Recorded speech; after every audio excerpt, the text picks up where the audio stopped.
Home League Draft is live, baby.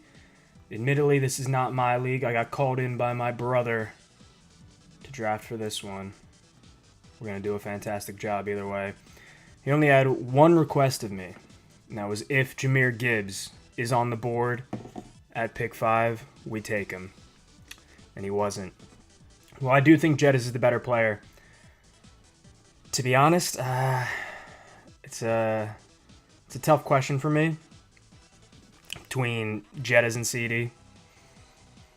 I want to steer him right here. CD is safer. That's who I intended to take.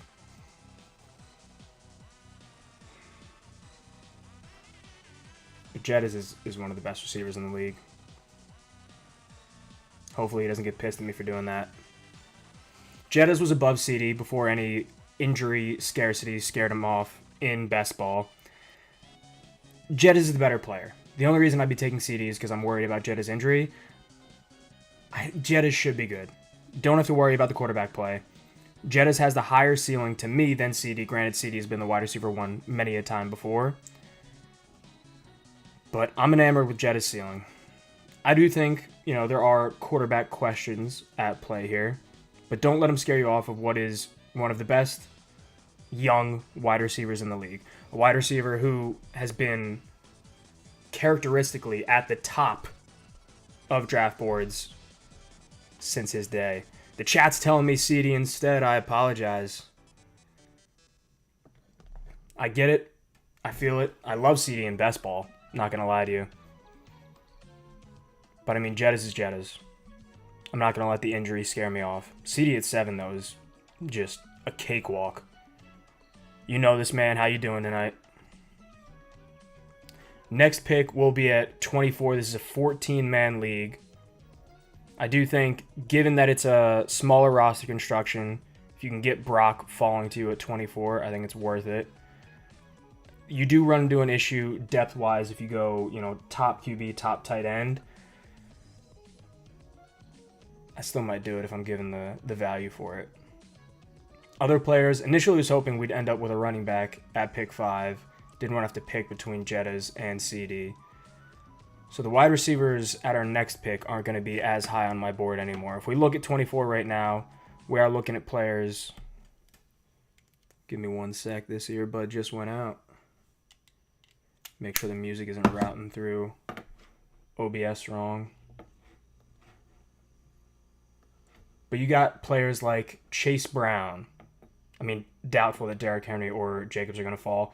I'm honestly not that big a fan of Bucky Irving, but plenty of people are, and I understand why. I'm a Rachaad White stan. I won't lie to you about that.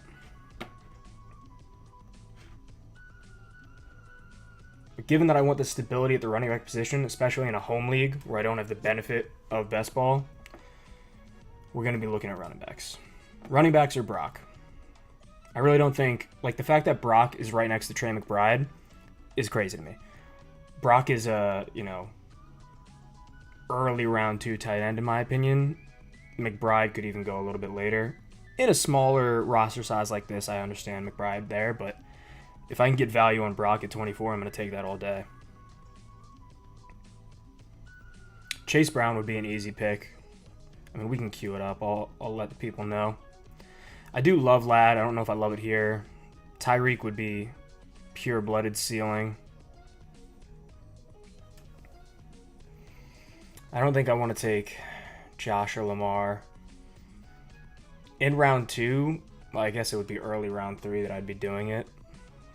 It's tough for me to pull the trigger there. Admittedly. 33. We could even just reach on James Cook. Get some decent stability there. I don't hate that. Buffalo's going to be a great offense. Kyron at 12. Sound the alarm.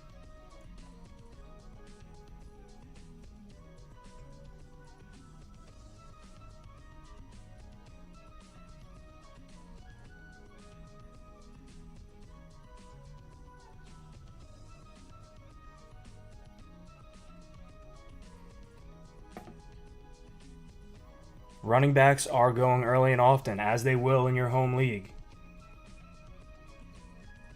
So, fuck what I said before. We might be taking Bucky no matter what if he's there. Let me look at the drop-off here. Yeah, we can just reach for James Cook at 24. I think that's fine. If we can get Hampton at 33, I'm going to take that. Definitely some later values, like Breece Hall that late is fine. Reason he's much higher in best ball is simply because you have the out for any low weeks in what people perceive to be an upcoming committee backfield. I'm fine taking Monty, Tony Pollard in the 70s, Isaiah Pacheco. I mean, these are easy picks to me. You should know within the first couple weeks what Pacheco's role is going to be. I expect that to be a fairly decent role. Part of the reason that I love him at best ball is because I think people are underappreciating the role that Pacheco should have in this offense. I don't think Hunt is a major threat anymore, but we'll certainly find out very early on into the season, I believe.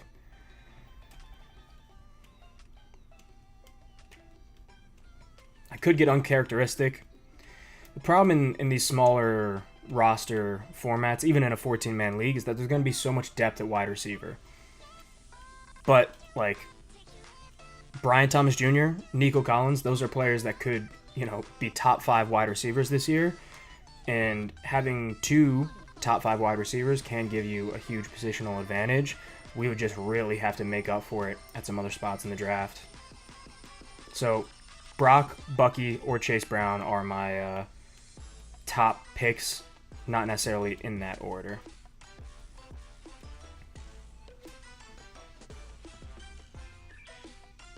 We may be forced to just go Chase Brown first because I don't want to be on a running back island in the 8 picks before I get back on the board. I think there's too steady of a drop. I don't really want to be drafting Chuba or James Conner at 33, and we aren't back on the board until 52.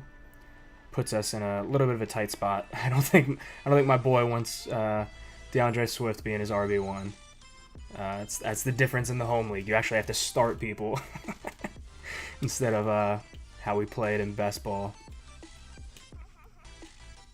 Let's see, any interesting picks as we've gone on here. Bucky off the board, all right.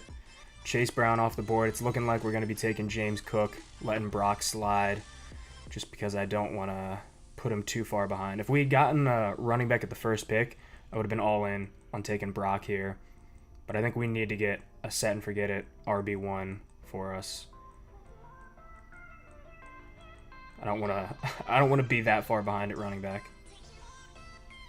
And as you look at the board, evaluate, like, while Brian Thomas Jr. and Drake London are in a league far ahead of Devontae Adams or, now Garrett Wilson, just given his quarterback play. Garrett Wilson would have been there in years past. I think we play the safe move. We won't take James Cook. All right, noted.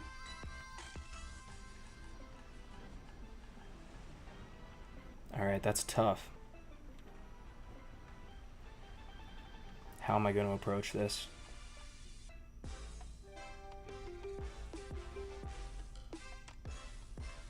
And Kamara off.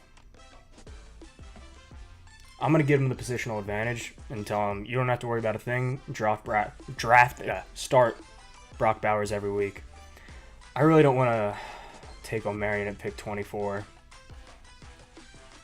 That's a tough sell for me. And that's coming from a guy that usually loves rookie running backs.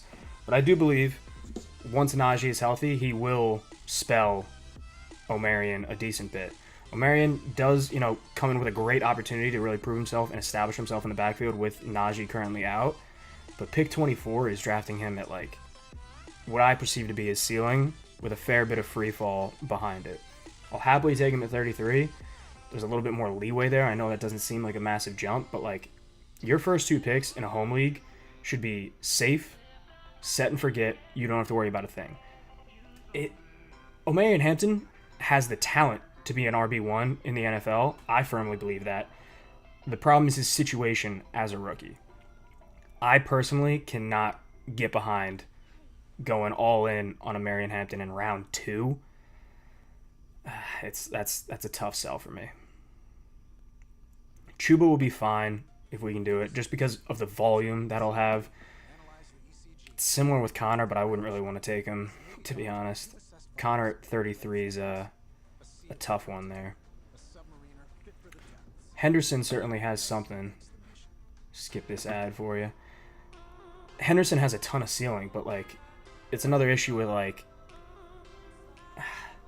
I love it so much more in best ball because you have the stability of when he doesn't maybe get all the carries in 1 week. I don't know, though. We may be forced into it. Hopefully we can take Hampton here. Hopefully.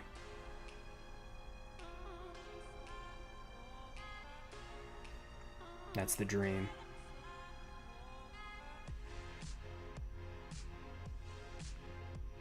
This is about the range you'd be taking Hampton in best ball.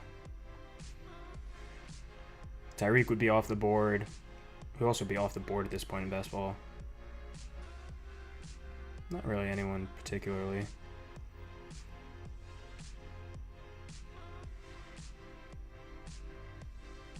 Tyreek's really the only one you're not getting at 33, and that's because of his ceiling to floor disparity. All right. We're going to take Omarion Hampton. We need a running back, just straight up. I like Hill, I like Hurts, I like Daniels, but we need a running back, especially given the big jump we have until our next pick. Give me a rookie running back that now has, early season, the full opportunity to take over this backfield.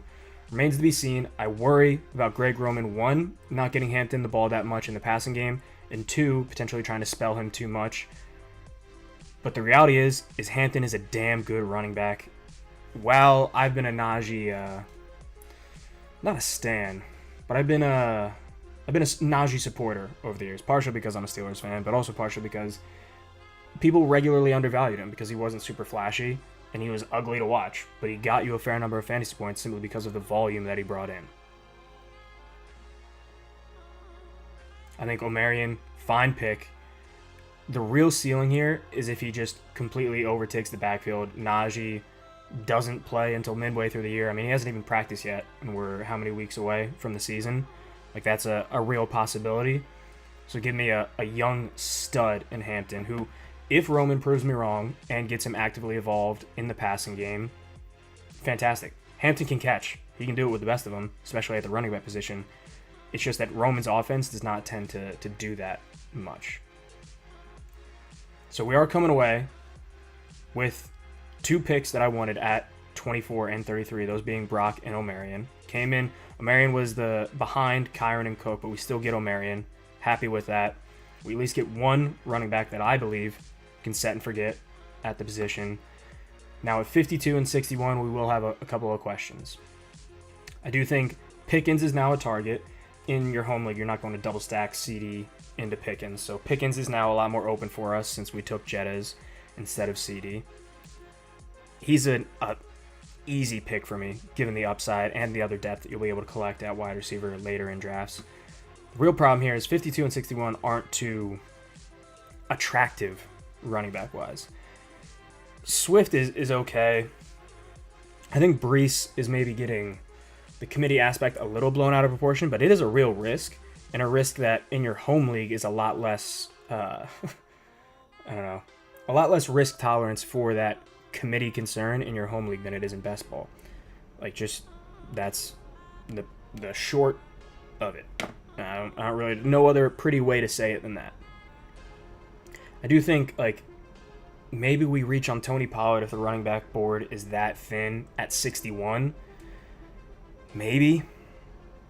Like, at 80 and 89, we really don't have much of anything. So I do think even if it's ugly, we may have to reach on 2 running backs at 52 and 61 just to guarantee that we feel comfortable with that room. The rest of our picks don't really line up well for it. I don't know that I want to be taking Javonte Williams at pick 90. Like, that feels pretty ugly to me. Same thing with J.K. Dobbins. I like those players both in best ball because you don't have to worry about actually putting them into your lineup. In this format, they become a lot tougher picks. A lot. One player I would like to heavily point out here, Dylan Sampson.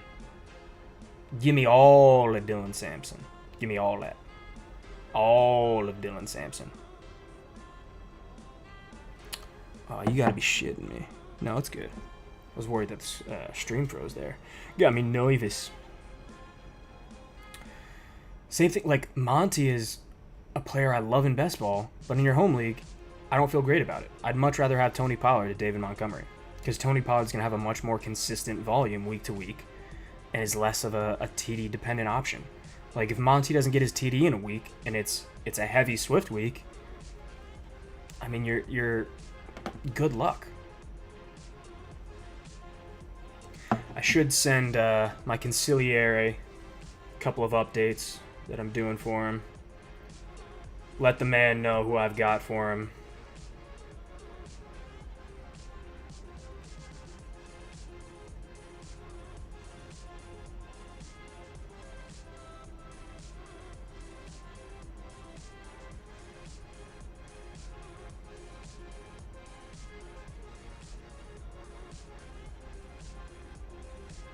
Jeddah's Brock O'Marion. Talk about a start. Clubhouse leader has been notified. I don't know why Tyreek is still on the board. Like, did his toe fall off? I mean, I will take Tyreek at 52. No questions about it. Like, that's easy for me. Also, I'll take Hurts or Tyreek at 52. Give me all of that. Give me all of that. I also think DK, a lot easier of a start in your home league. I love Worthy. I love Xavier Worthy. Any format. Best ball, home league. I don't care. Give me all of Xavier Worthy because he's such an easy start when Rashee Rice is going to be out. I mean, if the suspension comes, I assume it's going to come. I mean, I don't know what the NFL is waiting for, to be quite honest with you. Zay Flowers, a lot easier in your home league than well, not easier, but he feels better. Like, he's just a safety net. You feel pretty good about it in your home league. I do apologize for the ads. I ran out of YouTube music. It's a damn shame. Damn shame. But yeah, if we get Tyreek or Hurts, I mean, let me just check. Is there any Tyreek Hill news that I'm not getting? I'll pull it up for all of you to see. Nah, the league's out on Tyreek, I guess. I don't know. 52. Give me that. Do I got to go on Twitter? Like, let me pull this back up. We got time to... Is there anything? Past hour? Do not draft list. 2 players that I want to draft, Tyreek and Hampton. I'm a fraud. Tyreek off the board. I mean, damn. I'll say it. Fucking value, man. Value. Give me Hurts here. 52. I'll take Jalen Hurts. I'm not afraid to get down and dirty. Let's see who went off the board. I haven't been checking that. We did see the running backs. We saw Hubbard and Henderson go off. JSN, fine. Kenneth Walker. Yeah, the running backs are going to be a little bit sparse here. Swift goes. So if Hurts isn't here, you can see this bevy of wide receiver talent that we have to pick from. Even going deeper into the draft, like, there are so many players I like personally. Stephon Diggs, Addison post-suspension, not really going to do it with Jeddahs in your home league. But, like, Josh Downs, like, that's a home league stud for you. Just high target volume. Ayuk, this league does have an IR spot. Ayuk's great. Egbuka, he's in, I don't know where, 98. Like, I'm going to take Egbuka at 90 if I can. Tet at 65 is very tempting. Hurts goes. So I do think my modus operandum here is going to be let these... I don't think people in this lobby are going to be like Tony Pollard aficionados. If they happen to be, then just I'll take the hit on me, and we'll try and make it up with like Samson later or something. So 61 will be the running back pick. Worthy or DK? Admittedly, a tough question. Worthy in the much better offense, going to give you a lot more TD upside. I do think while Worthy comes with a lower target volume season long, in the games that Rashee Rice is going to be out with his suspension, he's like such a fantastic play. He's so good. And it's not like DK is going to be, well, I do expect him to get more targets. Like, week to week, DK has shown that he's like DK gives you a lot of boom, but he gives you a lot of bust too. So they're both like, it's not like DK, in my eyes, gives me some significantly higher floor, while there is higher target volume. Like, give me what I believe to be a young stud that Casey has shown last year. While he didn't come off like an amazing start, later in the year, we saw Casey just try and get the ball more and more into Xavier Worthy's hands. I think the Rashee Rice suspension opens up real significant midseason opportunity for Xavier Worthy.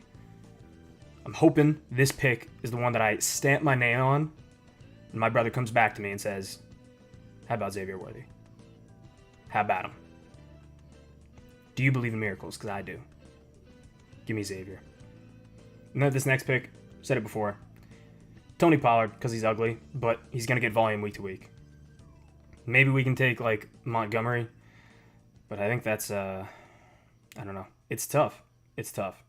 Later picks, I'm definitely going to be looking at Samson. I think Sharbs is a great later running back pick if he gets the significantly more volume that you hope he does. Has been talk of it. Definitely a solid option. You're going to be looking at a lot of handcuffs, though, which are a lot harder in your home league if you don't hit on the injury, when in best ball, they can give you the standalone value off a TD, random, outburst game, all that sort of jazz.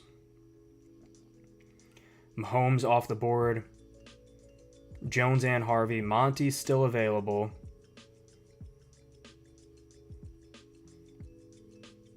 I think the volume that Pollard is going to get gives you a better option. We can go Montgomery or Pacheco. I don't think there's too much concern there, as long as we can get one of them. You admittedly maybe want to diversify a little bit more, but I'm not going to be upset if I go Casey double and we get Pacheco here. If we don't, I was going to say, if we don't, I might be in a bad spot. Betting on one of the best offenses in the NFL is never a bad idea. Let's get Pacheco. Rutgers guy. I know my brother's going to love that. Rutgers man in the building. DK still on the board, but I think we needed to shore up our running back spot, especially in a 14-man league. Running back depth is going to be very important. We already have our significant positional advantage out of Bowers. We have our upside picks, both in Worthy and Hampton. For the next couple picks, I mean, I'm a ceiling guy. You see me do my best ball drafts. I'm a ceiling guy, so take what I'm saying with a grain of salt. But we do need to hit on a lot more stability, get some floor guys. One of those will be, I don't know where he's at later. Josh Downs would be a great floor flex for us. If for some reason Worthy is not doing what I expect him to do, that man, Josh Downs, may have 130 to 140 targets this season if, and it's a big if Daniel Jones can keep the job for long enough. I expect him, whenever Daniel Jones is playing quarterback for the Indianapolis Colts, expect him to be peppering Josh Downs. With how late you can get him, it's a great floor wide receiver for much later in our draft. I also do want to queue up, don't want to forget about this guy, Ricky Pearsall. Well, I do think, in terms of wide receivers starting the year on IR mend, you have Ayuk and Godwin as the two major ones. Ignore Addison, it's a suspension, not an injury. Those are the two big ones. Ayuk should be back a lot earlier than Godwin. In general, I do not like, at least in best ball, taking those IR early season injury guys. But, and a big but at that, in a league like this where you have an IR spot, like, what are we even talking about? Like, you have the capability to just slot him into the IR spot, not worry about much of anything, and be set. Now, if somehow DK Metcalf makes it to my next pick, I'll throw a party for you. It's not going to happen, I don't think. But, I mean, give me juice. Jerry Jeudy, talking about juice. Another player that I expect to have a significantly high number of targets this year. In your home league, that's the kind of player that I'm going to bet on a lot, especially if you go early with a lot of ceiling stuff. Player like Xavier Worthy, that massive ceiling. Jerry Jeudy can be a great supplement after you take Worthy, because even if the Browns offense isn't good, Jerry Jeudy's going to be fed, especially if Flacco is the one at quarterback. I mean, we saw what he did for David Njoku when Flacco started for the Browns. Jerry Jeudy is going to be a target hog, just admittedly a better receiver than Downs. That's why you see him so much higher. Case for Pierce, although I was talking about those wide receivers. While I expect Ayuk to be back before Godwin, I think the opportunity that Ricky Pearsall has right now with Ayuk likely not back at earliest, week 6, and then you have Juwan Jennings, also hurt with a calf strain that we have not gotten updates on. San Francisco, admittedly a team that is, for some reason, I don't know what training they're doing, had a lot of Achilles injuries. I think they'll probably take that calf strain very seriously because a mishandled calf strain can easily transition into a horrendous Achilles injury. Let me mute this, get past this ad. Regardless, Pearsall has a lot of opportunity for a second-year player that I already liked as one to improve. I think that he does have the talent. He came out as a guy that people would saying, route runner, stud, got drafted above what people expected. Shows that San Francisco saw something in him. And now he has the opportunity. That was the biggest question about Pearsall's case, was when is he going to get the opportunity to take advantage, capitalize on what people are claiming to be a fair amount of talent. This is it. This is now. Calvin Ridley, another wide receiver, going to get targeted the hell out of. Tennessee, even if you don't love Cam Ward, I actually love Cam Ward a fair bit. I mean, come on. He's the only fucking guy that ain't a Joe Schmo off the street. You got Tyler Lockett, Ayo Manor. Ayo Manor does have some upside. You're not drafting him in your home league, though. Save that for best ball. Calvin Ridley should be peppered. Like, these are these middle round wide receivers. I'm gonna be taking every single one of them if I can get him at pick 80. Like, come on now. Even Tet should have the fucking upside there. I will say, though, where'd he go? Ridley went. Pickens. You want to talk about ceiling, man? I said I was considering Pickens at 60 if we didn't have to reach on running back. Pickens is a ceiling case, but a nut job at the same time. I mean, the problem with your home league is, like, Pickens may burn you in a week to a much more significant degree than I think Worthy will ever burn you. I think Worthy is going to solidify himself as a really good option this year. So even in Worthy's, like, bad weeks, I don't think he's ever going to, like, absolutely burn you. Granted, this Dallas offense in general should be a lot more fantasy relevant. Fantasy players on the Dallas offense are going to have a much higher likelihood of being fantasy relevant than players on the Steelers last year were. We all know that. Given that, you assume Pickens' floor does raise, but I do still see him as, like, depending on how he's used, he may just be like, I don't know. It worries me. Pickens worries me, but it's ceiling on ceiling on ceiling. I do think since we took Worthy, you should probably play it safe with Judy. But I don't really know what the correct answer is. We'll let pick 80 speak to us. Neighbors think I'm selling dope. I love it. Shout out J. Cole. That's a great team name. I honestly don't know what... I mean, most of mine are all already set. Like, it's classics that I don't really change. But I like that. Neighbors think I'm smelling dope. I fuck with it. Neighbors is, I think, especially in your home league, admittedly in best ball, I've been a little bit under on Neighbors. Like, I haven't drafted him that much. Not that I'm under or have a negative opinion of him.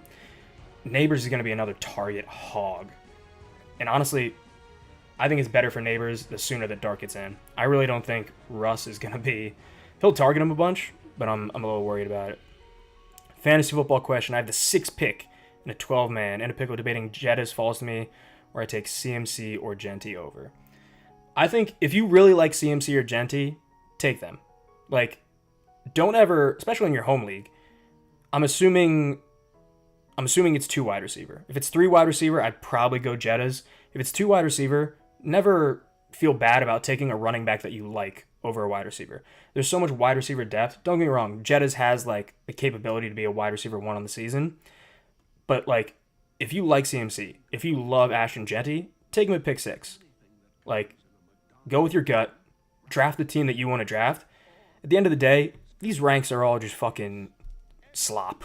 Like, ESPN puts them up. They're a good guideline to help you out. But, like, in the first round, Genty more so than CMC, because CMC comes with a lot higher injury risk, in my opinion. CMC also comes with, like, when he's healthy, RB1 capability. But if you want the running back in your first round, take the running back. Feel good about it. It'll help you end up with not in the position that I'm in right now, which is Pacheco's your RB2. I like Pacheco a lot, but a lot of people may not want Isaiah Pacheco to be their running back too. When you start off your draft with a running back you like, you're probably going to feel a lot better later in the draft when you can sneak in a running back too that you feel good about. Caleb Johnson off the board. My goat, my goat, my goat.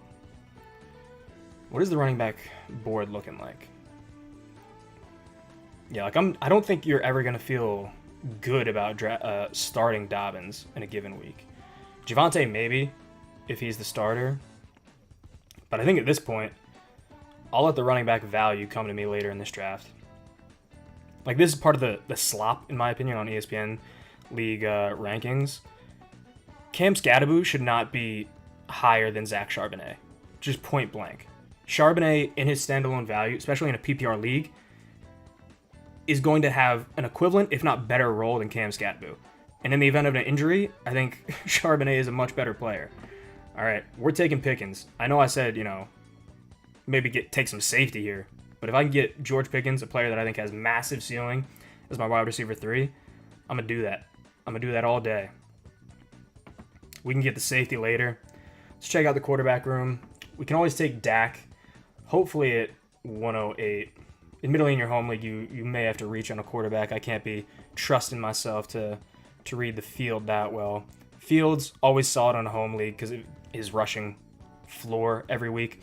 I think Drake May is a really good pick. Not only does he have that little bit of rushing floor, like, he's got a little bit more scoot to me than Love, Goff. I think McCarthy has that scoot. I'll give a little bit more scoot to Drake May. I think he'll definitely be a guy that's going to move around in the pocket, take it upfield a lot more often than McCarthy. I think KOC's offense, I don't think they want McCarthy scrambling too much. I think May, not to say that Josh McDaniels wants his quarterback to run around the entire field, but I think May is giving a little bit more liberty there. If we go late, I love Michael Penix Jr. Not a QB1 by any means in your home league, but as a QB2, I love Michael Penix Jr. Let's look at these running backs. I do need a formal plan. Like, Austin Eckler this early is insane. I know people, in home leagues especially, want to read into Eckler being a featured back in Washington. That's not going to be the case. In PPR, hand up. PPR, Eckler's a lot better than half-point PPR, but it's tough nonetheless. He's not going to be this insanely featured back, at least in my opinion. Not where you're going to take him at pick 90. Take him at 120 and feel good about that value. Otherwise, don't come to me with that. Book off the board. Tet went very late. It's crazy. Definitely a ton of upside with him. We even could consider just taking Dak here. Guarantee it. We're at pick 90. Since this is a 14-man league, won't be back on the board until 110. Technically 108, but I'm going to round here. 110. I think we can just take Dak, play into Pickens, and feel safe that even if Pickens isn't the stud, this Dallas offense, especially if Micah Parsons is not playing, their defense is going to be worse. They're going to have to be a better offense to stay in games. I already thought that their offense was going to be great, even with a good defense and the existence of Micah Parsons. If Micah Parsons doesn't play, this Dallas offense is even more interesting, even more entertaining, even more high scoring. So I'm happy to take Dak. Problem with Herbert, this is especially important for anyone, drafting their home league. The Rashawn Slater injury is not good for this offense. It's not the, jump off a cliff, holy shit, LA's in trouble kind of injury, but it significantly hampers their expected points per play, expected yardage per play. It's not great. I still personally love Ladd McConkey, partially because I believe that injury to Rashawn Slater means that they're going to have to work McConkey in, especially in the short game more often, when the pocket's going to be worse without your studly best offensive line player. Because of that, take McConkey with confidence. Be a little bit concerned about Herbert. If you can get him on a value pick anywhere in your draft, do it. It's fine. But I do think that injury to Slater is important to remember when you're in your draft. It's a lot easier to do in best ball because you don't have to start Herbert every week. When you have to, eat a bad week because potentially the Chargers have some O-line issues without Slater, that's tough. That's very tough to do. I personally am going to prefer Fields, May, Goff. I mean, Goff's great in your home league because he gives you a significantly high floor at the position. Even without, I think especially in home leagues, people are going to think, Ben Johnson's gone. I'm worried about Jared Goff. How good is this offense going to be without Ben Johnson? The reality is they still have all of the weapons that they had last year. And they just added one that, by all accounts in the preseason, has looked amazing with, why am I blanking on bro's name? Don't make me look like a fraud here, come on. Isaac Tesla. Tesla is admittedly not going to like be super fantasy relevant without an injury, but Tesla looks to be a stud. And the reality is by all Vegas betting odds, all Vegas projections, not any of this fantasy stuff, what Vegas, the mathematicians, the people with money on the line if they're wrong, they believe that the offense is going to be fine. It's still going to be humming and hoeing in Detroit. I think Goff's a great mid to late quarterback you can take. Like, easy pick, easy pick. In terms of our next ones, we're going to be at 108 and 117. I think at 108, I'm happy to take Slick Ricky or Downs. I think Downs is probably the safe one. We need a little bit of target volume in our wide receiver room. But I think more than anything, we do need to address the running back position. So if you see J.K. Dobbins, Javonte Williams especially, Javonte Williams is there simply because he's a player that I think is the incumbent one. He's the RB1 for Dallas right now. Admittedly, Jadon Blue is a threat. I don't think he's a massive threat, but if Javonte Williams is playing in what I just explained to be what has to be a better Dallas offense by virtue of their defense being worse, I think that presents a lot of opportunity. And you're going to know fairly early into the season how big Javonte Williams' role is. That's the kind of player that I think you can easily get your read on and make a determination whether you need to improve your team at the running back position or you're set. The problem to me with J.K. Dobbins is I think early in the season, Dobbins is going to come in and be very good. Sean Payton usually brings his rookies along slow. Now, this is also a counterpoint. Like, if you desperately need some early season running back help, I think Dobbins is great. But at some point in the season, Harvey is going to start to get more work. The question is just when. When does Sean Payton feel ready to put the rookie running back in that he way overdrafted by other estimations? The problem with Sean Payton, while he does typically bring rookie running backs along slow, is that last year we saw when he drafts a guy that much higher than expectation, he usually has a vision and wants to be right. Like, he proved it last year with Bo Nix.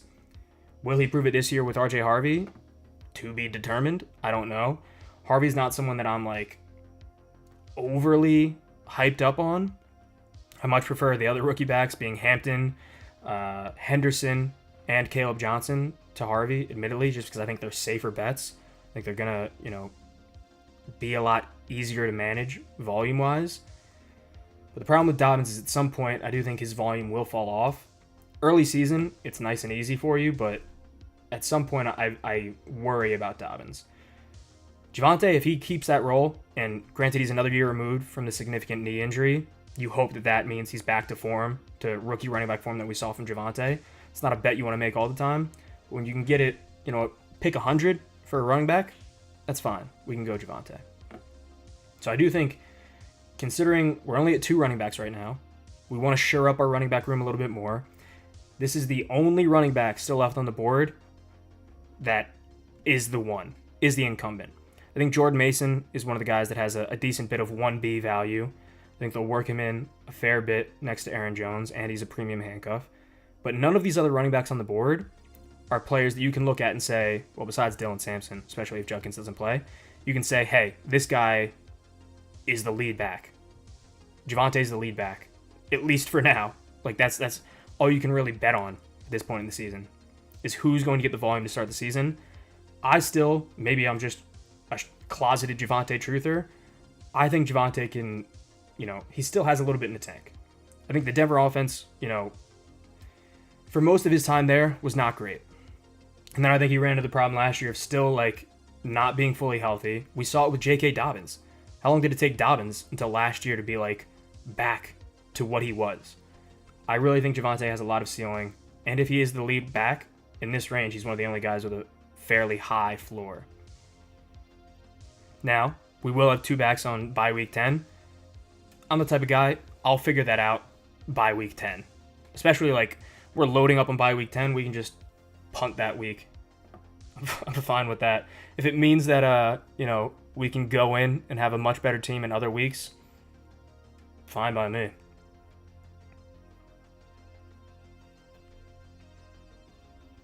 Now at 98, I do think we maybe go, or not 98, 117.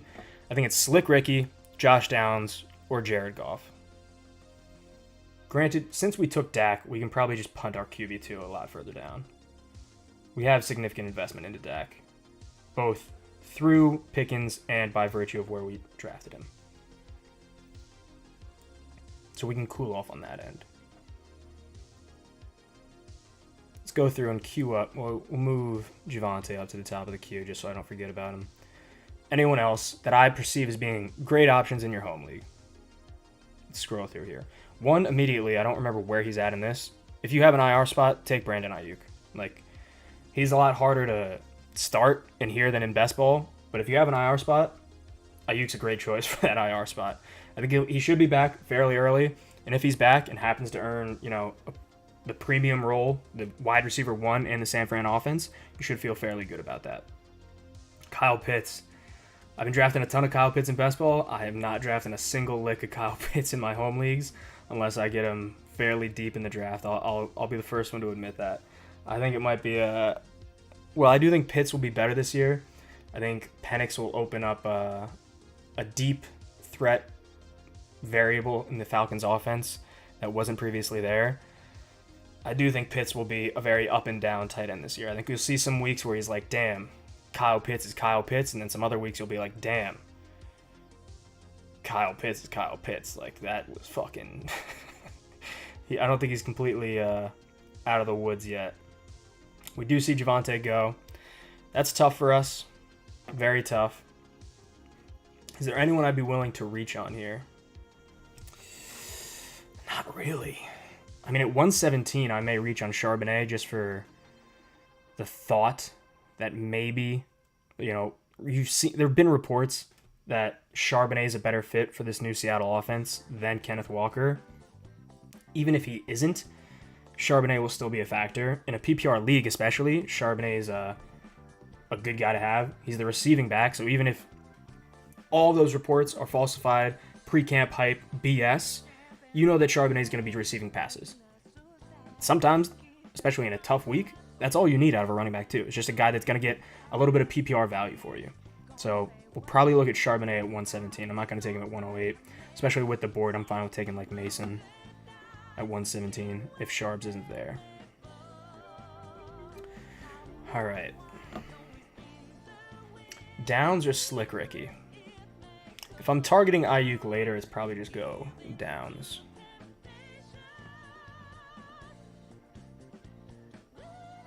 Yeah. Downs is probably the safety net for us. To a degree that, especially when Ayuk is back, Pearsall won't be. Let's get a lot more comfortable at the wide receiver position, and we'll take Josh Downs. Said it earlier in this stream. If Daniel Jones plays quarterback for even just 10 games this season, Downs will easily clear 120 targets this year. I fully believe that. Fully. And given that we take in Xavier Worthy and George Pickens, two players that can be very up and down, if Pickens is on the more down than up, and you're like, hey, I'm looking at the guy I'm playing this week, he ain't got jack. Like, let's just put Downs in. We'll be confident about that, especially when we're in week 10 and we don't have Worthy or Pickens. You feel fairly confident about Josh Downs getting slotted in, and if Daniel Jones is playing quarterback, getting a shitload of targets. Mark Andrews, I've drafted him a fair bit in best ball. I think, if we didn't draft Brock Bowers, I'd be all in on Andrews here. I do think, while likely is a threat, I still think Andrews had the come up last year. I think a lot of this dismay about Andrews is because of where last season left off. You remember early season that Andrews sucked. I was in one league where Andrews got dropped, and nobody was like, yeah, that's I get it. Like, he's been ass. Like, that happened last year. And then he turned it up later in the season and was somehow fine. Charbonnet does go off the board. We'll take Jordan Mason here. Oh, Jordan Mason went off the board. Tiff. I'm tiffing. All right, well, I'm not going to take Rachaad White here. Admittedly. That's just not going to happen.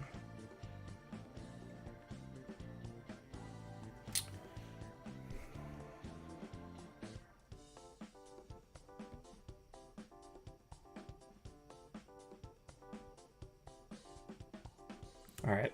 Bad news for my brother. You're going to be looking at potentially an RB light build here.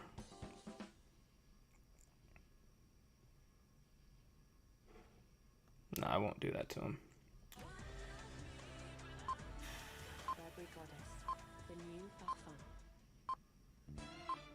We'll take Rachaad White. If I'm wrong, I'm wrong. But I fully believe, I've said this entire offseason, part of the reason that I don't love Trey Benson that much is because I believe Rachaad White is still going to have a role in this offense. I don't think he's going anywhere. If we need a fill-in for any week, I said it about Zach Charbonnet. Personally, I mean, I like Charbs a lot more than Rachaad White, but they both fill that receiving role in their offense. Like, that's the big benefit you're getting outside of their obvious handcuff factor, is that they should still be very apparent, very there in the receiving room. Adam Thielen this early is crazy. I don't know where that's coming from. You're taking Thielen over Jaden Reed? What are we doing here? There will be some quarterback values here. Where would I take Fields after taking Prescott? I'm honestly not even sure.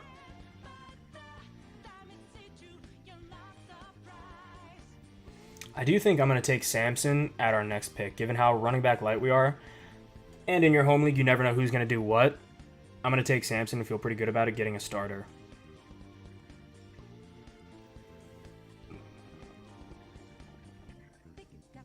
So tentatively, Samson and Ayuk are our next two targets. We'll let RB2 fall a little bit. Defense is going off the board. Now in a 14-man league, defense is a fairly important variable. Like, don't forget about it. You know, especially in 14-man league, the waiver wire hunting for defense is gonna be tough. It's gonna be shaky. Like just there, it's gonna be shaky. My personal picks for defense, I mean, the Steelers are always great, but week one the Steelers play the Jets, so give me all of that. Revenge game against Fields for leaving us. Give me the Steelers week one and throughout the season. Admittedly, going in, the Steelers have a good defense because of the existence of TJ Watt, but I think the additions in the cornerback room vastly help this defense. That was one of our big issues last year, is like, you know, I love Minkah. I was very upset that Minkah left. But the way that they've been running this defense did not fit Minkah's playstyle at all. Minkah was the last line of defense, over top safety, like all year. Minkah's at his best when he's in the box, playing more up. He can crash down on those, crossing routes and either blow someone up or get a great pick. Minkah's not that good at being the over top, deep ball like coverage. He isn't. He can do it from time to time, especially if you want to mix up the defensive front, but like that's not where he plays well. So while I was very sad to see Minkah go, I think the cornerback help that the Steelers defense got this year will make them a very good option, especially week one against, while Fields is a very great rushing threat, he has been known to throw a couple of interceptions. So not the worst of the week one matchups that you could have. But I don't think I'm going to be taking a defense these next two picks, even with two of these guys taking the Ravens and Broncos off the board. Samson, I think, is the clear pick here. It's getting more and more likely that Quinshon Judkins does not play this year. Even with what I was saying the entire year, buying into, at least on Best Ball, the lack of news on his legal front. The problem is it doesn't seem the Browns are going to sign him until the NFL clears it. I have no say in that. I don't know how to tell you to approach that. But pick 136 in a home league, if you can give me Samson early to be a starter, like that's a great option. Samson was also a great running back in college.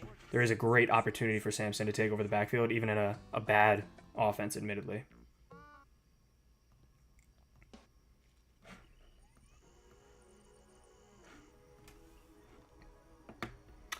Fields still on the board. Marvin Mims goes off. Interesting pick there.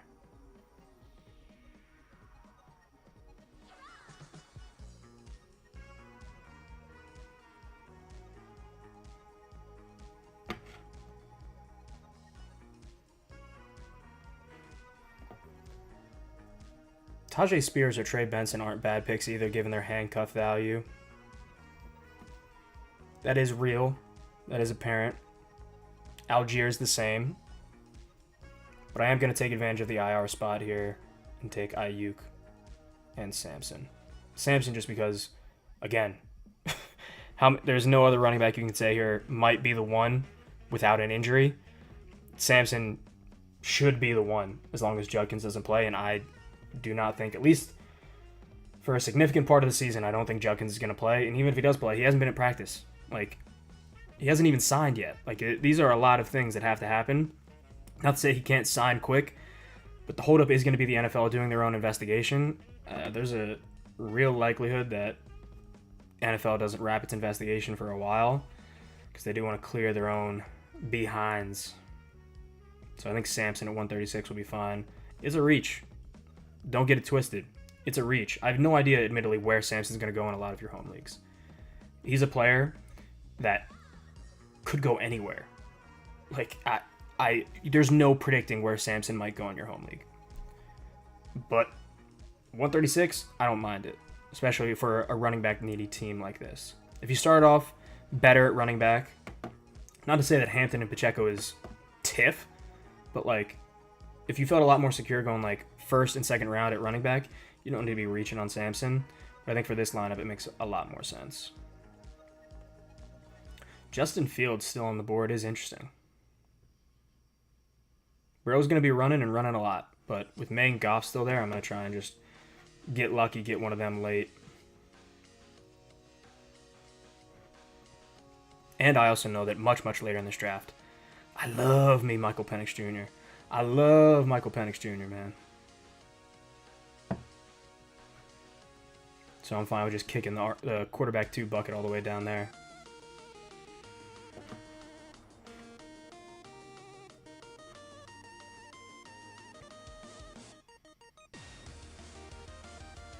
Yeah, like Will Shipley before Samson doesn't make any sense to me.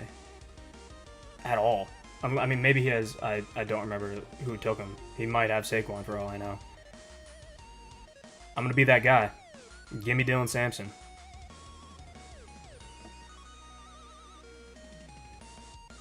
And then we'll take Ayuk at the next one. I feel good about that. People are going to talk about it. People are going to say what they want to say, but Dylan Sampson is the current RB1 for the Cleveland Browns, whether you like it or not. And I'm gonna buy every second of that. Give me the starter. That's what I need right now in this running back room, is a starter. A living, breathing starter in the NFL. And then we'll take Ayuk, take advantage of the IR spot. And then next pick, we'll probably take a quarterback that we like if they're still on the board. If not, we can punt it a little bit further down to big bad Michael Penix Jr. We also, at some point, I feel more than confident taking... I must admit, Steelers went fairly early. Still went after the Ravens and Broncos, though. When those top defenses go off the board, those being Ravens, Texans, which I don't really understand the Texans being a top D. Maybe I mean, I don't remember how well they did last year, to be fair. So we might as well check that. We got some time to kill after we hopefully get Brandon Ayuk. Let me take this off, and we'll clear the... We'll wait 2 picks to go defense hunting there. If Ayuk does not happen to be on the board here, I think we can be fairly good about taking Fields. Like, high floor quarterback is always a good thing to have. In a smaller man league, it's tough, but like, it's 14 man. Even with this smaller roster, you're going to want a solid high floor QB2. And if Fields is stinking it up, you'll know early and you'll know often. But we'll go Ayuk here. I feel good about that, if we can get him. And hopefully we can. Ayuk. IR spot filled. I like it. Alright, let's look at these defenses. Because admittedly, I also don't expect you to know this. I don't have no recollection of how well these defenses did last year. The Texans being ranked as the #1 defense doesn't make... Like, I know they had Allen, I believe. I don't remember if it was Allen or the other Commanders' D lineman. They got one of the Commanders' D linemen. But, like, outside of that, Texas D did not improve that much. I know you expect Campbell to be better. I knew to expect they have like a good secondary, but I don't really get that. Like, I don't understand why the Eagles are like that much lower. I don't get it. Lions are going to be great with Hutchinson back. Same roster that was fantastic for fantasy purposes until it got really beat up. In terms of week 1 matchups, Lions are decent, I believe. We can honestly just check this out right now on stream. This is the most basic. If you don't know who to take for a defense and the ones that you really like are gone, just look at who's playing who. It's a tale as old as time. Go in here. Steelers playing the Jets is great. They're already off the board, though. You could buy into the Cardinals defense playing a rookie quarterback against the Saints. That's fine. You could buy into 49ers playing Sam Darnold on any team. That's a great choice. Like, 49ers are a great early choice. I'm personally going to favor, even though they play the Packers week 1, I think the Lions defense, season long, in a 14-man league, you're going to want a defense that you can trust week in, week out, regardless of the opponent. I think the Lions defense is that. If we don't get the Lions defense, I'll happily take the 49ers. I'll probably just take a second if we need to. But we'll queue these up so we don't forget about them. Where are the Niners? Niners defense wasn't good last year, but playing Sam Darnold week 1 is a bet you can make a lot of the time. Eagles play the not Steelers, that's the Jets. Who do the Eagles play week 1? Cowboys. That's going to be tough for us. We can't do that. Even though I do think the Eagles defense will still be great. Vikings play, I should just keep this up instead of going back and forth.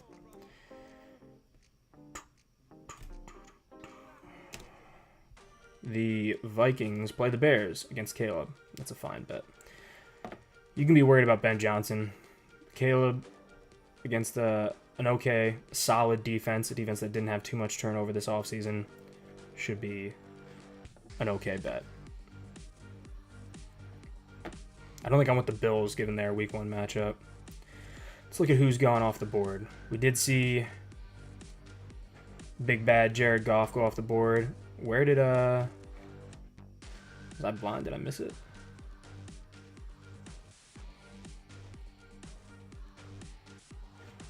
Am I losing it? Oh, right there. Right after me. So I am losing it. Fields went right after me. Then we saw Goff go before us. Is what it is. I'm all in on one man and one man only. And we could also take Tua. I mean, with a league that has an IR spot, Tua's a lot more interesting. So we can go Tua. I'm also more than happy to take Penix. I'm fairly confident in Dak Prescott. Like, Dak Prescott should be your every week starter. You should feel good about that. So we can just punt this a little further down. Tootin is upside, but I don't love Bashaw Tootin very much, especially in your home leagues. Like, given that this backfield is going to be a very heavy committee, unless both running backs ahead of him get injured, you're going to have no fucking clue when to start Bashaw Tootin. That's why he's, like, okay in best ball, even though I don't think he's the incumbent. Like, if the committee does happen to give him a decent run in one given week, but you're going to have no clue when that's going to be. So I think Tootin is a very tough pick to make in your home league comparative to best ball. I don't even want to look at kickers right now. We can probably just play it safe and take Tua. Given that we have the IR spot, if he does go brain dead, you can feel fairly good about having Tua as your backup quarterback. Wandell in PPR is decent, but we're pretty good at wide receiver right now. We are also capped with our next wide receiver.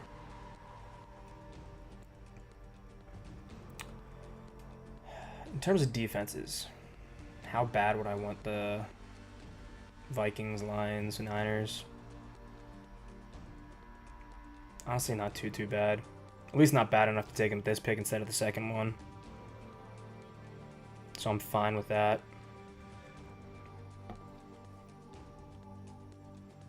Vikings off the board.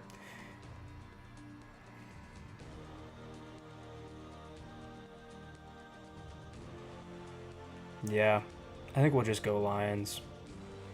I'm gonna walk that back.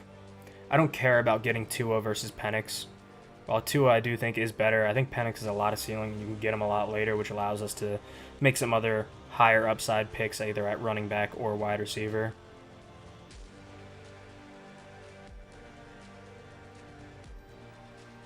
So we'll take the defense.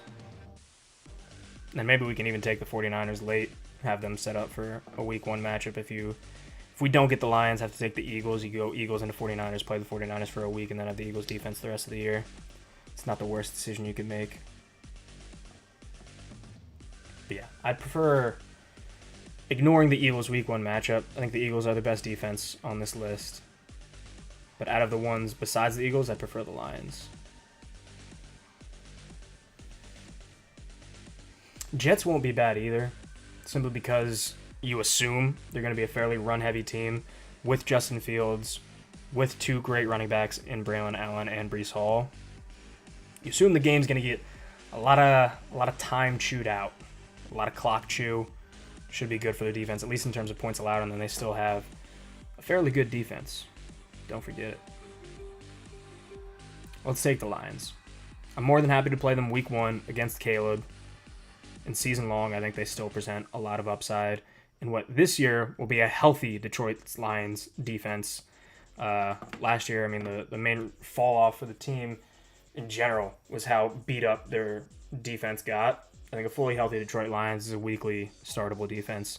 And 14-man, a weekly startable defense is going to be fairly important for you.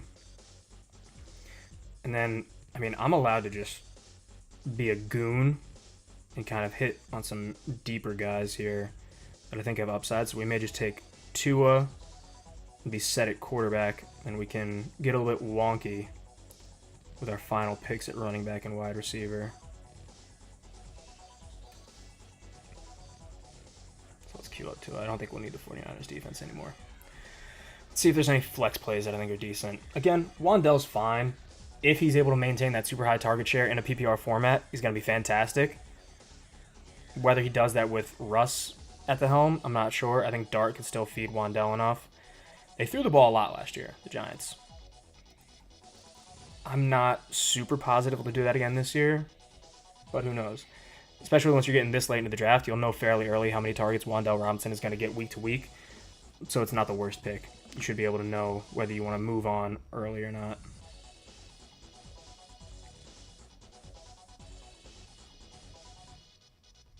I mean, Wan'Dell is one of the last wide receivers that I really like for a home league. Jack Beck, do not draft Jack Beck. You can like him for dynasty purposes. The reality is he is not cracking the starting lineup this year, given the deep threat options that they want to have alongside both Brock Bowers and Jacoby Myers. He just doesn't fit where they want him to. He'll briefly, spell Jacoby Myers maybe a little bit, but he's not going to be a super great bet for you this year. Roschon Johnson is a great late running back choice for your home league. Another player, when you draft Roschon Johnson, your upside is David Montgomery in a vastly improved Chicago Bears offense. Your floor is cutting him like 4 weeks into the ceiling. But at least you know if Roschon Johnson, you'll know his role, and you'll be able to either move on or stick with him. Once you get late into your draft, those are the kind of players you want to take. Players that you'll be able to know fairly quickly, fairly early in the season, whether you want to cut them loose. I'm more than happy to take Tua as our backup quarterback here. In a 14-man league, I want to have a quarterback that's going to throw the ball a fair bit, be in a decently good offense. I think Tua can do that. T-Law is not bad either, but I personally just don't trust Trevor Lawrence. I think Penix is a great late quarterback choice. I'm happy to take Tua here. Should be, when healthy, a higher volume quarterback than Penix. Penix definitely has a better deep ball, in my opinion, though. But yeah, in terms of these late flex sleepers, you want players that you can get a read on early and potentially cut them for players that didn't get drafted and are now showcasing a lot of talent.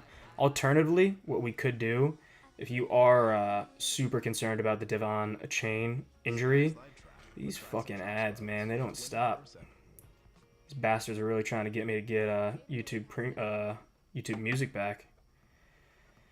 They won't let me go. All right. If I could start this music again, that'd be great. All right. If you're really worried about the... Let me get back to the bottom here. If you're really worried about the Devon Achane injury, you can draft Ollie Gordon in this with like your last pick. I'm very curious. He's getting drafted like crazy in best ball. He's not even going to be ranked for a lot of people here, so we may just do that. Just take Ollie Gordon with the last pick. He'll either be a great early season starter, potentially earn a role, or you just cut him, pick up someone else. We can wait to take him with our last pick potentially, though.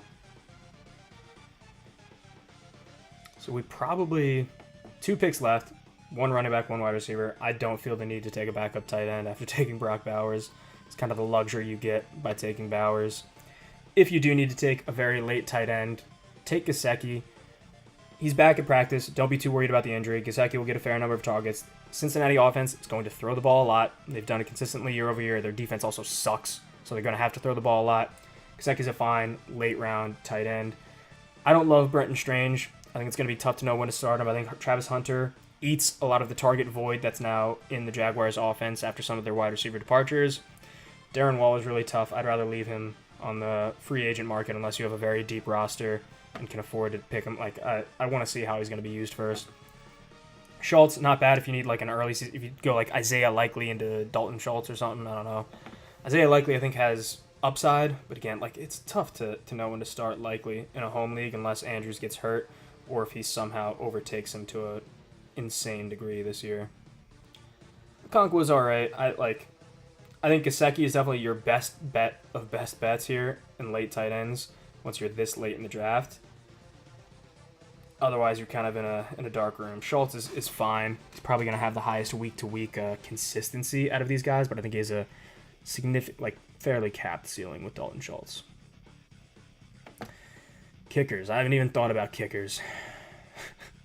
It's the luxury of best ball. I haven't thought about a kicker since last year. All right. What offense do I think is going to be fairly good? I mean, as long as Stafford's healthy, the LA offense will be pretty good. Passes is never a great indication. Boswell's the GOAT, though. Yeah. Rodgers increasing the efficiency. Part of the reason that Boswell has been so good is because the Steelers' offense has been okay enough to get near, get into Boswell's range and not good enough to actually score without him booting it in. So that's why Boswell's been so good. Rodgers maybe changes that up a little bit. God damn, does YouTube Music love to serve me ads today. That's why Boswell's been so good. Maybe that changes. I don't think it changes too much with Rodgers in Pittsburgh. Otherwise, I think Cardi will be fine. Sanders, considering we have Tua, could be okay.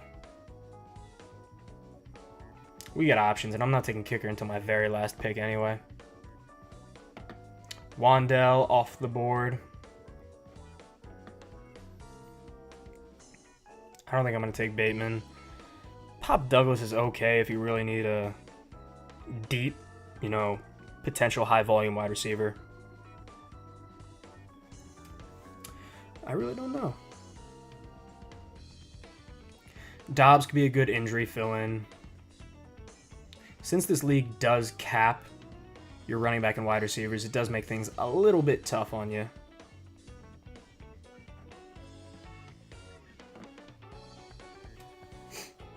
Like, I don't want Pop Douglas to be my final wide receiver.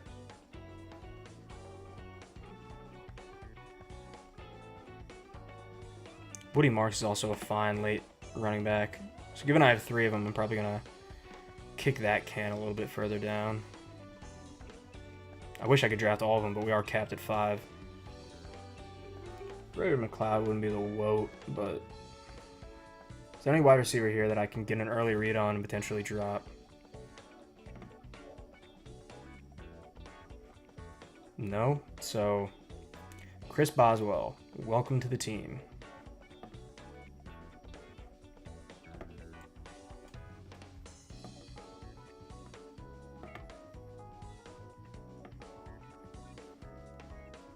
Alright, I do got to figure out what wide receiver I want to draft with this last pick. Who's got the upside that I'm hunting for? Honestly, just take the IR. Let's draft Christian Watson. That's an easy IR slot in. I'm 99% sure this league has 2 IR spots. Let me double check that. Because if they do, then that's easy. Just pick up Christian Watson, slot him into your IR alongside Ayuk. Yeah, 2 IR spots. We're taking Christian Watson. He's another one. Might be hard to know when you're starting him. But if he is back and none of the Green Bay wide receivers have established himself, he's a deep threat and some wide receiver depth that could be usable at some point in the season.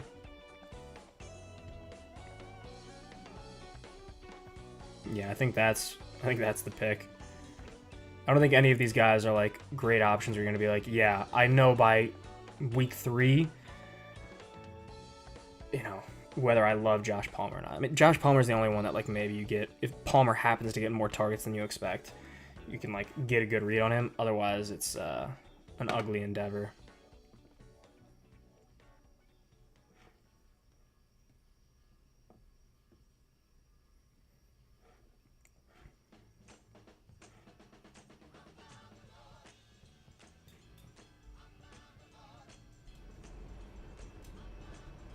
It's probably Woody Marks over Ollie Gordon. There's a higher chance that Woody Marks is a starter this year for a longer time than Ollie Gordon. And I don't need to take a high pick on Christian Watson for an IR slot. Woody Marks is the only one of these guys that maybe starts week 1, and you'll know by week 1 whether Woody Marks is starting or not. So I think he's a fine, very late running back pick, especially for a team that is a little light at running back. We can take Woody Marks. Hope that somehow, some way, I mean, there's more than a way that this does happen, that Chubb is ruled out for either a significant portion of the season or is shut down entirely, and then you have Woody Marks for it.